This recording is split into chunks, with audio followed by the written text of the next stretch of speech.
তো আমরা প্রথম, দ্বিতীয় এবং তৃতীয় এই ৩টা চ্যাপ্টারের ছোটো, ছোটো ভিডিও আমরা দিয়া দিছি গ্রুপের মধ্যে, ঠিক আছে? আমার যে পেজটা আছে ওই পেজটার মধ্যে আজকে আমরা ৪র্থ চ্যাপ্টার নিয়ে পড়াশোনা করবো। দেখি আমরা ৪র্থ চ্যাপ্টার নিয়ে কী পড়াশোনা করা যায়। তবে এই চ্যাপ্টার থেকে আমি আগেই বলে দিই প্রত্যেকটা জিনিস গুরুত্বপূর্ণ। তার মধ্যে যেগুলা বেশি গুরুত্বপূর্ণ আমি এগুলা তোমাদের দেখিয়ে দিতেছি, বুঝছো? এই চ্যাপ্টার খুবই গুরুত্বপূর্ণ। আচ্ছা, এইটা আমরা তৃতীয় চ্যাপ্টারের মধ্যে পড়ছি যে আমাদের মৌলিক পদার্থ কয়টা আছে? ১১৮টা মৌলিক পদার্থ আছে। তার মধ্যে 98 হচ্ছে আমাদের প্রাকৃতিকভাবে তৈরি হয়, আর 20 হচ্ছে আমাদের কৃত্রিমভাবে তৈরি হয়। তার মধ্যে আবার 26 আমাদের দেহের মধ্যে পাওয়া যায়, ঠিক আছে? এই কথাটা মনে রাখবা। তারপর দেখো আমি করে রাখছি কোনগুলো গুরুত্বপূর্ণ। এখন তুমি দেখো এগুলো সাল টাল পড়তে হইব না তোমার, মনে রাখবা লেবুশিয়ে ধাতু এবং অধাতু 2 ভাগে ভাগ করছে। তোমার পরীক্ষার মধ্যে প্রশ্ন করতে পারে ধাতু এবং অধাতু 2 ভাগে বিভক্ত করেন কে? এটিছে বিজ্ঞানী লেবুশিয়ে। শেষ। আর ডুবের আইন ত্রয়ী সূত্র দিয়েছেন। তোমার প্রশ্ন জিজ্ঞেস করতে পারে যে ত্রয়ী সূত্রের জনক কে? ডুবের আইন। ত্রয়ী মৌল নিচের কোনটি? খুবই ইম্পর্ট্যান্ট একটা এমসিকিউ। ত্রয়ী মৌল নিচের কোনটি বা নিচের কোনটি ত্রয়ী মৌল নয়? এটা হচ্ছে chlorine, bromine, iodine. Chlorine, bromine, iodine প্রত্যেকটা কিন্তু গ্রুপ 17 মৌল। এগুলো হচ্ছে হ্যালোজেন বা লবণ উৎপাদনকারী, ঠিক না? তো ত্রয়ী মৌল হচ্ছে chlorine, bromine, iodine. Chlorine, bromine, iodine. তারপর হচ্ছে একটা সূত্র আছে অষ্টক সূত্র। এই অষ্টক সূত্র কি জানা লাগবে না তোমার, ঠিক আছে? অষ্টক সূত্র হচ্ছে আমি একটু জাস্ট বইলা দিই যে সর্বশেষ শক্তি স্তরে তারা সবাই চায় যে 8টা ইলেকট্রন থাকতে হয়েছে অষ্টক সূত্র, ঠিক আছে? তো এই অষ্টক সূত্র কে দিছে? নিউল্যান্ড দিছে। তোমার তো আর জিজ্ঞেস করবো না যে অষ্টক সূত্র তুমি ব্যাখ্যা করো, এইটা জিজ্ঞেস করবো না। তোমার জিজ্ঞেস করতে পারে যে অষ্টক সূত্রের জনক কে? বিজ্ঞানী নিউল্যান্ড। এই তো পড়াশোনা শেষ।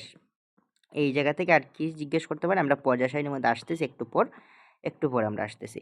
দেখো মুসলে পারমাণবিক ভরের পরিবর্তে পারমাণবিক সংখ্যা অনুযায়ী, এইটা বর্তমানে যে আমরা পর্যায় সারণীটা পড়ি এটা কে দিছে? বিজ্ঞানী মুসলে। পারমাণবিক সংখ্যা অনুযায়ী মৌলগুলারে সাজানো হয়েছে পর্যায় সারণীর মধ্যে, এটা কে দিছে? বিজ্ঞানী মুসলে। সালটা তোমার লাগবে না, ঠিক আছে? এইটা মনে রাখবা। আর তোমার জিজ্ঞেস করতে পারে IUPAC মানে ইউপ্যাক এর মানে ফুল ফর্মটা কি? তা international union of pure and applied chemistry. International union of pure and applied chemistry. একদম সহজ একটা পড়াশোনা, ঠিক আছে? আর এইটা আমি জাস্ট লিখে রাখছি, মনে রাখবা। লেবুশিয়ে যখন পর্যায় সারণী নিছে তখন তিনি মাত্র 33টা মৌল নিয়ে দিছিলেন। আর মেন্ডেলিভ যখন দিছিলেন মাত্র 63টা মৌল। আর বর্তমানে কতটা মৌল আছে আমাদের? 118টা মৌল আছে, ঠিক না? এটা মনে রাখবা যে মেন্ডেলিভের পর্যায় সারণীর মধ্যে কতটি মৌল আসলো? 63টা মৌল আসলো।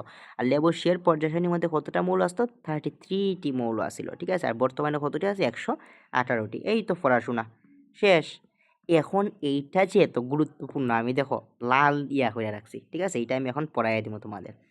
এখন তুমি দেখো এইটা পড়তে হইলে আমাদের পর্যায় শ্রেণীর মধ্যে আগে যাইতে হইব, তারপর পড়াশোনা করতে হইব। এই পর্যায় শ্রেণীটা ছোটো করে দেওয়া হইছে। দেখো 1 2 দেওয়া নাই, 1 2 10 থেকে শুরু করছে নাকি তা? এই যে এই পেজের মধ্যে দেওয়া আছে। দেখো এইগুলো হচ্ছে প্রত্যেকটা হচ্ছে গ্রুপ। প্রত্যেকটা হচ্ছে গ্রুপ। এইরকম আমাদের 18টা গ্রুপ আছে, এইরকম কলাম, ঠিক আছে? এইরকম কলাম হচ্ছে কয়টা? আমাদের 18টা, ঠিক আছে? এই দেখো এইটা একটা গ্রুপ, এইটা একটা গ্রুপ, এইটা একটা গ্রুপ, এইটা একটা গ্রুপ। আর পর্যায় কি জানো? এইটা হচ্ছে একটা পর্যায়, এইটা হচ্ছে একটা পর্যায়, এইটা হচ্ছে একটা পর্যায়, এইটা হচ্ছে একটা পর্যায়। এইরকম আমাদের 7টা পর্যায় আছে। তাইলে পর্যায় সারণীর মধ্যে গ্রুপ আছে আমাদের 18টা, আমাদের পর্যায় আছে 7টা। এই হলো আমরা পড়াশোনা, ঠিক আছে? এই হলো আমাদের পড়াশোনা। এখন একটু আমরা পড়াশোনা করি হালকা পাতলা, এগুলা না জানলি না হয়। মনে রাখবা গ্রুপ 1 এবং গ্রুপ 18 এই দুইটার মধ্যে 7টা করে মৌল আছে। কয়টা করে মৌল আছে? দেখো 1টা 2টা 3টা 4টা 5টা 6টা 7টা। এখন আমরা গ্রুপ 18-র মধ্যে যাই। দেখো 1টা 2টা 3টা 4টা 5টা 6টা 7টা, ঠিক আছে? 7টা। এগুলোর নাম তোমার জানতে হইব না, নাম জানবা শুধু। এই গ্রুপ 18কে আমরা কি বলি? নিষ্ক্রিয়। এগুলো আমি একসাথে পড়াই দেবো, অসুবিধা নেই। আর গ্রুপ 1কে আমরা কি বলি? ক্ষার ধাতু, ঠিক আছে? ক্ষার ধাতু। এখন এগুলো কীভাবে মনে রাখবা এইটা আমি বলে দিতেছি, কোনো অসুবিধা নেই। দেখো তুমি গ্রুপ 2 এবং গ্রুপ 13 থেকে 17 পর্যন্ত মোট 6টা কইরা মৌল আছে। গ্রুপ 2 এবং 13 14 15 16 খাতার মধ্যে লেখা প্র্যাকটিস করবা, দেখবা এগুলো মুখস্থ হইব তোমার। মোট 6টা কইরা মৌল আছে। আর যদি তোমার জিজ্ঞেস করে এই তোমার 10 না, আমি 3 থেকে দিই আগে। দেখো 3 না, 4 থেকে 12 পর্যন্ত মোট 4টা মৌল আছে, ঠিক আছে? 4টা কইরা মৌল আছে প্রত্যেক গ্রুপের মধ্যে। তাইলে আমরা কি পড়ছি? গ্রুপ 1 এবং গ্রুপ 18-র মধ্যে 7টা কইরা মৌল আছে। গ্রুপ 2 এবং 13 থেকে 17 পর্যন্ত 6টা কইরা মৌল আছে। আর গ্রুপ 4 থেকে 12 পর্যন্ত মোট 4টা কইরা মৌল আছে। আর বাকি রইছে আমাদের 3। 3 মধ্যে মনে রাখবা এই যে 3 আছে না, 3 মধ্যে তুমি দেখো 1টা 2টা। আর এই জায়গার মধ্যে আছে 57 থেকে 71 মানে 15টা, 89 থেকে 103 মানে 15টা। ঠিক আছে, এগুলো এই জায়গার মধ্যে দেওয়া আছে লেন্থে নাইট সারি এবং একটা নাইট সারি। তো এগুলো সৌন্দর্যের জন্য আর কি, পর্যায় সারণী সৌন্দর্যের জন্য দেওয়া হয়েছে। তাহলে এখানে 15, এই জায়গায় 15, 30 আর 2 32। এইগুলো তোমার বুঝতেই হবে না, জাস্ট মনে রাখবা যে গ্রুপ 3 মধ্যে 32টা মৌল আছে। দেখো 3 32, 3 আছে 3 আছে 32, বুঝতে পারছো? তাহলে আমরা আবার একটু রিভিশন দিই। এইগুলা যে আমাদের পর্যায় সারণীর মধ্যে গ্রুপ আছে 18টা, পর্যায় আছে 7টা। এই যে গ্রুপ 1 এবং 18 মধ্যে 7টা কইরা মৌল আছে। গ্রুপ 2 এবং 13 থেকে 17 পর্যন্ত মোট 6টা কইরা মৌল আছে। গ্রুপ 4 থেকে 12 পর্যন্ত 4টা কইরা মৌল আছে। আর গ্রুপ 3 মধ্যে 32টা মৌল আছে। শেষ ভাই পড়াশোনা, শেষ পড়াশোনা। পর্যায়ের মধ্যে মৌল কয়টা আছে তোমার জানা লাগবে না, কিন্তু গ্রুপের মধ্যে কয়টা মৌল আছে তোমার জানতে হইব। ঠিক আছে, এই হইলো আমরা পড়াশোনা শেষ, শেষ পড়াশোনা। অনেক কিছু বললাম ঠিক না, অনেক কিছু বললাম। এখন দেখি আমরা আর কি পড়া যায়।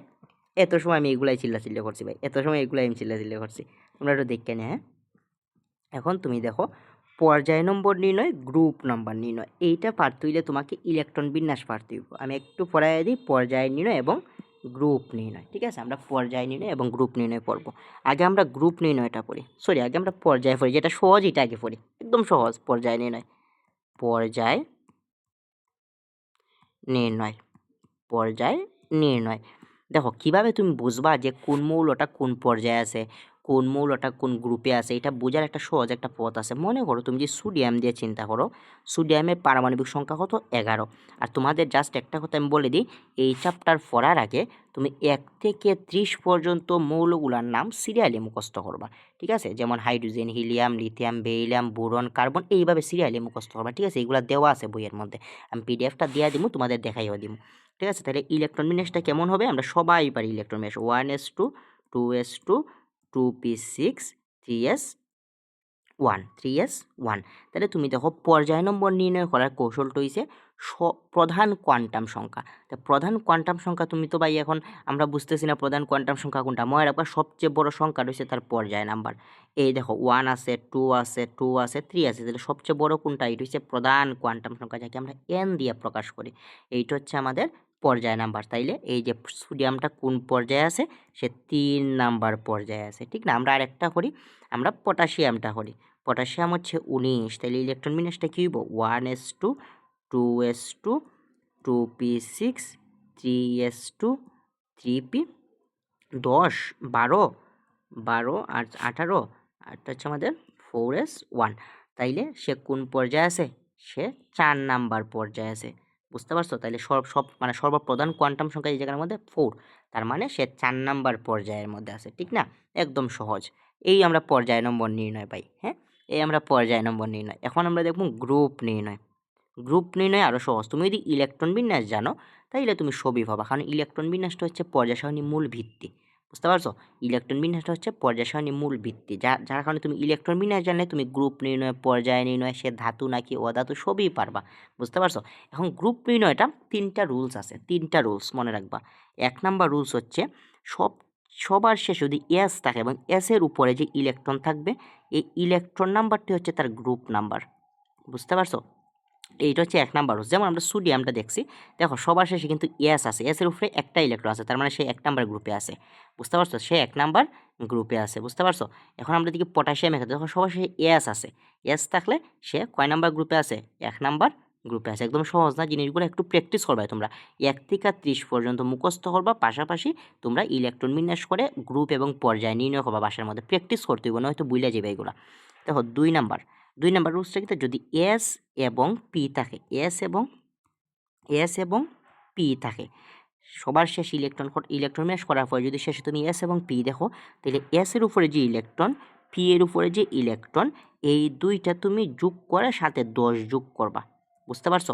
এই দুইটা যোগ করবা, সাথে 10 যোগ করবা। ঠিক আছে, এইটা হচ্ছে আমাদের গ্রুপ নিয়ে। যেমন আমি যদি অ্যালুমিনিয়ামের কথা চিন্তা করি, তুমি অ্যালুমিনিয়াম হচ্ছে কত? 13। আমরা ইলেকট্রন বিন্যাসটা করি 1s2, 2s2, 2p6, 3s, 3s3। ঠিক না, 3s3, 1s 2s 2p 3s, ভুল করলাম কোনো জায়গার মধ্যে, 1s 2s 2p 3s, ঠিকই তো আছে।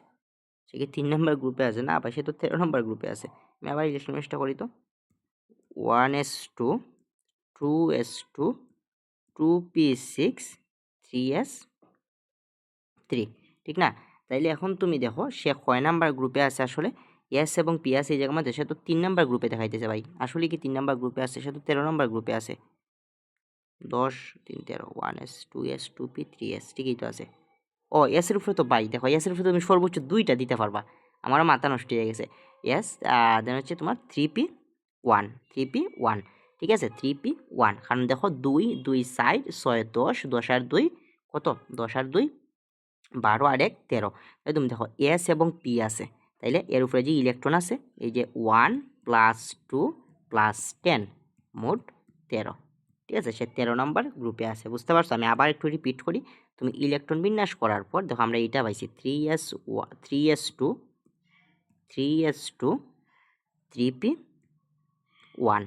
এখন তুমি দেখো আমরা যে রুলস জানি এস এবং পি থাকলে, দেখো এস এবং পি আছে, যদি এস এবং পি থাকে, দেখো এস এবং পি থাকে, তাইলে তুমি কি করবা, এস এর উপরে যে ইলেকট্রন, পি এর উপরে যে ইলেকট্রন, এস এর উপরে যে ইলেকট্রন, দুইটা যোগ করবা, যোগ করে সাথে 10 যোগ করবা, তাইলে আলটিমেটলি হচ্ছে 13। এটা হচ্ছে তার গ্রুপ নাম্বার, এইটা হচ্ছে তার গ্রুপ নাম্বার। শেষ আমরা 2 নাম্বার রুলস, আসলে তুমি 3 নাম্বার লাস্ট রুলস, 3 নাম্বার রুলসটা একদম সহজ।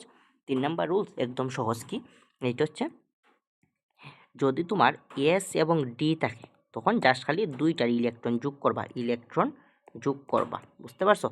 গ্রুপ নির্ণয় মানে হচ্ছে ইলেকট্রন যোগ বিয়োগ করা, মানে যোগ করা, ঠিক আছে। আর পর্যায় হচ্ছে প্রধান কোয়ান্টাম সংখ্যা, মানে সাথে যেগুলো থাকে, এটা হচ্ছে পর্যায় নির্ণয়ের ক্ষেত্রে। আর গ্রুপ নির্ণয়ের ক্ষেত্রে শুধু উপরেরটা চিন্তা করবা, পর্যায় নির্ণয়ের ক্ষেত্রে শুধু সাথেরটা চিন্তা করবা। শেষ আমরা পড়াশোনা, ঠিক আছে, শেষ আমরা পড়াশোনা, বুঝতে পারছো? এই হচ্ছে গ্রুপ নির্ণয়, পর্যায় নির্ণয়। এখন আমরা এইগুলাই বলছে এত সময়, এই দেখো এই জায়গার মধ্যে দেওয়া আছে, তোমরা এগুলা সব পড়বা, এগুলা সব মুখস্থ করবা। হাইড্রোজেন, হিলিয়াম, লিথিয়াম 30 পর্যন্ত দেওয়া আছে, বুঝছো? 30 পর্যন্ত দেওয়া আছে। দেখো এস এবং ডি থাকলে কী করবা, ডি এবং এস থাকলে কী করবা, 2টা যোগ করবা শুধু ইলেকট্রন, দেখো 4 নাম্বার গ্রুপে আছে, বুঝছো? আর শুধু এস থাকলে তার এসের উপরে যে ইলেকট্রন আছে ওইটা হচ্ছে তার গ্রুপ নাম্বার। যদি এস এবং পি থাকে তখন 2টা যোগ করে সাথে 10 যোগ করা লাগে, এগুলো প্র্যাকটিস করবা, বুঝছো? 3টা রুলসই আছে ভাই। আমি একটু আগেই বলছি ইলেকট্রন বিন্যাসই হলো পর্যায় সারণী মূল ভিত্তি। তোমার প্রশ্নের মধ্যে ডিরেক্ট আছে এমসিকিউর মধ্যে যে পর্যায় সারণী মূল ভিত্তি কি, পর্যায় সারণী মূল ভিত্তি হচ্ছে আমাদের ইলেকট্রন বিন্যাস। পর্যায় সারণী কিছু ব্যতিক্রম, এটা তুমি চাইলে পড়তে পারো। ক্রোমিয়ামটা মনে রাখবা, ক্রোমিয়ামে ইলেকট্রন বিন্যাস ব্যতিক্রম দেখায়, সিলভারে ইলেকট্রন বিন্যাস ব্যতিক্রম দেখায়, মার্কারি ইলেকট্রন বিন্যাস ব্যতিক্রম দেখায়। এই 3টা মনে রাখবা, ঠিক আছে, আর কিছুই লাগবে না। এখন দেখো তুমি আমাদের পরমাণুর আকার, পরমাণুর ব্যাসার্ধ, এই সবগুলো আমি একসাথে পড়াই দিব। আয়নীকরণ শক্তি, ইলেকট্রন আসক্তি, তড়িৎ ঋণাত্মকতা, ঠিক আছে, এই 3টা আমি একসাথে পড়াই দিব। এখন দেখো এই 3টা কীভাবে একসাথে পড়ানো যায়। দেখো পর্যায় সারণীর, তুমি যদি চিন্তা করো পর্যায় সারণীর মধ্যে আমরা 1 নাম্বার গ্রুপের কথা চিন্তা করো, হাইড্রোজেন, জাস্ট বুঝো, তোমার শিখতে হইব না। হাইড্রোজেন, লি না কে রুবি ছুঁয়ে ফেলেছে, ঠিক না। ফ্রান্সিয়াম, আরে কই গেল ফ্রান্সিয়াম, ঠিক না। এখন তুমি দেখো এইটার 1টা শক্তি স্তর, এইটার 2টা শক্তি স্তর, এইটার 3টা শক্তি স্তর, এইটার 4টা শক্তি স্তর, বুঝতে পারছো? মানে উপর থেকে নিচে নামলে 1টা করে শক্তি স্তর বৃদ্ধি পাইতেছে। যে কোনো গ্রুপের মধ্যে তুমি উপর থেকে নিচে নামলে 1টা করে শক্তি স্তর বৃদ্ধি পায়, তার মানে কি তা নিউক্লিয়াস থেকে সর্বশেষ শক্তি স্তরের দূরত্ব প্রতিটা ক্ষেত্রে বাড়তেছে। যখন তুমি উপর থেকে নিচে নামলা নিউক্লিয়াস থেকে প্রতিটা শক্তি স্তরের দূরত্ব বাড়তেছে, তাইলে আলটিমেটলি কি তা উপর থেকে নিচে নামলে পারমাণবিক ব্যাসার্ধ বৃদ্ধি পায়, তোমার পরীক্ষার মধ্যে জিজ্ঞেস করতে পারে নিচের কোনটি পারমাণবিক ব্যাসার্ধ সবচেয়ে বেশি। যখন অপশনে দিল হাইড্রোজেন, লিথিয়াম, সোডিয়াম, পটাশিয়াম, সবচেয়ে বেশি কার, কারণ উপর থেকে নিচে নামলে যেহেতু বৃদ্ধি পায় সবার নিচে খেয়ে আছে পটাশিয়ামটা বেশি আছে, তার মানে আনসারটা কি পটাশিয়াম। আর সবচেয়ে কম কার, হাইড্রোজেনের সবচেয়ে কম। এটা হচ্ছে পারমাণবিক ব্যাসার্ধের ক্ষেত্রে। এখন আমরা 3টে একসাথে পড়ব। কি 3টে একসাথে পড়ব? এটা হচ্ছে আমাদের ইলেকট্রন আসক্তি, এগুলো আমরা পূর্ণিমা এবং ডিপ জলের থিওরি দিয়ে পড়ব। ইলেকট্রন আসক্তি, আয়নীকরণ শক্তি,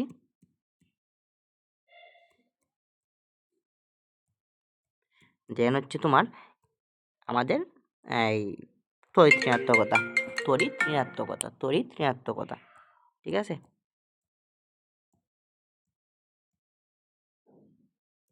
তড়িৎ ঋণাত্মকতা, ঠিক আছে। এই তিনটা আমরা একসাথে পড়বো। কীভাবে মনে রাখবা, যদি উপর থেকে নিচে নামে, এটা বোঝানোর আগে আমি একটা জিনিস বুঝো।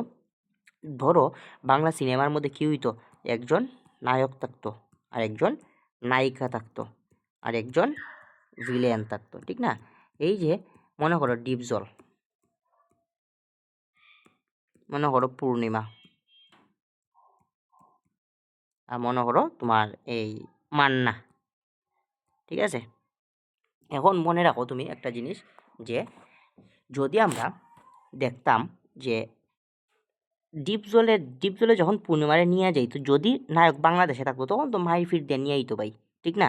আর যদি ভাই নায়ক বিদেশে যাইতো গিয়া, তখন কি আর পসিবল আসলো? পসিবল না। তখন তো দেখা গেছে তারা অপহরণ করে বিয়া টিয়া করে নিত, ঠিক না? তো এই থিওরিটি এই জায়গায় আমাদের কাজে লাগে। কীভাবে কাজে লাগে একটু দেখো, কীভাবে কাজে লাগে আমি দেখাইতেছি তোমারে। মনে রাখো, এই যে নিউক্লিয়াস থেকে যদি ইলেকট্রনের দূরত্ব, নিউক্লিয়াসটা হচ্ছে তোমার নায়িকা, নিউক্লিয়াসটা হচ্ছে নায়িকা, ইলেকট্রনটা হচ্ছে তোমার নায়ক, ঠিক আছে, নায়ক। এখন তুমি দেখো, যদি এই নায়কের কাছাকাছি যদি ইলেকট্রনটা থাকে, মানে নায়িকা থাকে, তখন সেফ। আর যত দূরে যাইব তত আনসেফ, তুমি সহজে নিতে পারবা, বুঝছো? আর ইলেকট্রন আসক্তি হয়েছে কিটা, তুমি সহজে প্রবেশ করাইতে পারবা, আর সহজে, আর যে আয়নীকরণ শক্তি হয়েছে সর্বশেষ শক্তি স্তর থেকে তুমি একটা ইলেকট্রন নিতে হইব, তাই না? নিউক্লিয়াস থেকে ইলেকট্রনের দূরত্ব যত বেশি হইব তত শক্তি কম লাগবো, এইটা তো বুঝো তোমরা, যে যত নায়ক থেকে নায়িকার দূরত্ব যত বেশি হইব তত সহজে আমি নায়িকারে অপহরণ করতে পারবো, ঠিক না? তাহলে তুমি মনে রাখবা, যেহেতু উপর থেকে নিচে নামলে একটা করে শক্তি স্তর বৃদ্ধি পাইতেছে, তার মানে আগে আসলো নায়িকা, এই কারণে পরে এই কাজে, পরে এই কাজে, তাহলে প্রতিটা ক্ষেত্রে তুমি নিতে শক্তি কম লাগতেছে, তার মানে উপর থেকে নিচে নামলে আয়নীকরণ শক্তি হ্রাস পায়, বুঝতে পারছো? ইলেকট্রন শক্তি হ্রাস পায়। তারপর হচ্ছে কি, আমাদের এই তড়িৎ ঋণাত্মকতা হ্রাস পায়, এইটা মনে রাখবা। আর সবচেয়ে বেশি তড়িৎ ঋণাত্মক মৌল হচ্ছে ফ্লুরিন, সবচেয়ে বেশি তড়িৎ ঋণাত্মক মৌল হচ্ছে ফ্লুরিন, যার তড়িৎ ঋণাত্মকতা মান হচ্ছে 4, এটা মনে রাখবা। সবচেয়ে বেশি তড়িৎ ঋণাত্মক মৌল হচ্ছে ফ্লুরিন, আমি বারবার বলতেছি, এটা হচ্ছে 4, ঠিক আছে। আর বাম থেকে, যেহেতু উপর থেকে নিচে নামলে হ্রাস পায়, বাম থেকে ডানে গেলে বৃদ্ধি পায়। কীভাবে বৃদ্ধি পায় দেখো, বাম থেকে ডানে গেলে শক্তি স্তর টিকেই থাকে, বুঝছো? শক্তি স্তর টিকেই থাকে, বাট কী হয় জানো, একটা করে ইলেকট্রন বাড়তেছে, আর একটা করে ইলেকট্রন যখন বাড়ে, দেখো একটা করে ইলেকট্রন যখন বাড়ে তখন নিউক্লিয়াস থেকে এই আস্তে আস্তে সংকুচিত হয়ে যায়, মানে ছোটো ছোটো হইতেছে কি আর কি, মানে একদম লাগা যায় নিউক্লিয়াসের সাথে। তার মানে যত বেশি বাম থেকে ডানে যাইবা তখন নিউক্লিয়াসের সাথে ইলেকট্রনের আকর্ষণ বাড়ে, আকর্ষণ যদি বাড়ে তখন এই ইয়াটা বৃদ্ধি পায়, ঠিক আছে, মানে কাছাকাছি হইতেছে আর কি। তার মানে বৃদ্ধি পায়, বাম থেকে ডানে গেলে বৃদ্ধি পায়, এক কথায় বাম থেকে ডানে গেলে বৃদ্ধি পায়, উপর থেকে নিচে নামলে হ্রাস পায়। এই হলো পড়াশোনা, ঠিক আছে, এই হলো তোমার পড়াশোনা। এটা তোমরা রিডিং মাইরো, তোমরা যদি মন চায় রিডিং মাইরো। এখন গ্রুপ একরে আমরা বলি ক্ষার ধাতু। গ্রুপ একের মধ্যে কী কী আছে, হাইলিনাকে রুবি ছুঁয়ে ফেলেছে, হাইড্রোজেন বাদে কিন্তু, ঠিক আছে, হাইলিনাকে রুবি ছুঁয়ে ফেলেছে, শেষ। গ্রুপ 2 হচ্ছে মৃৎক্ষার ধাতু, যারা মাটির সাথে মাটির মধ্যে পাওয়া যায় এরারে, ঠিক আছে। তো মৃৎক্ষার ধাতু কী কী আছে, বিরিয়ানি, মুগলাই, কাবাব সরিয়ে বাটিতে রাখো, শেষ।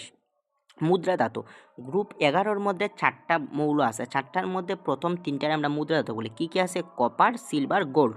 কপার, সিলভার, গোল্ড তোমার খুবই ইম্পর্ট্যান্ট একটা বিষয়, আমি বারবার বলছি, যে জায়গার মধ্যে 3টা ইয়া থাকে এই জায়গাটা খুবই গুরুত্বপূর্ণ, যে জায়গার মধ্যে 3টা এই যে উদাহরণ থাকে এই জায়গাটা খুবই গুরুত্বপূর্ণ। কেন?